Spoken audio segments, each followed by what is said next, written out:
Բրոնխիալ ասթման շնչուղիների քրոնիկական բորբոքային հիվանդություն է, որն արտահայտվում է հազով, թափանցիկ խորխարտադրությամբ, շնչաեղձությամբ, հևոցներով, կրծքավանդակի սեղմոցով։ Սրացնող գործոններ կարող են լինել վիրուսային վարակները, սեզոնային ալերգենները, նյարդայնանալը, սառը օդը և այլն։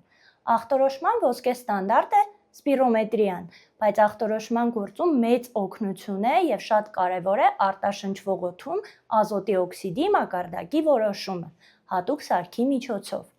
Այն արագ, անձավ և ոչ ինվազիվ հետազոտություն է, որը կատարվում է կասկածելի դեպքերում ախտորոշումը հստակեցնելու, ինհալյացիոն ստերոիդների էֆեկտիվությունը կանխատեսելու, ինչպես նաև բուժման արդյունավետությունը պարբերաբար ստուգելու համար։ Վերոնշյալ գանգատների դեպքում մի հապաղեք և դիմեք նեղ մասնագետի բարդություններից խուսափելու համար։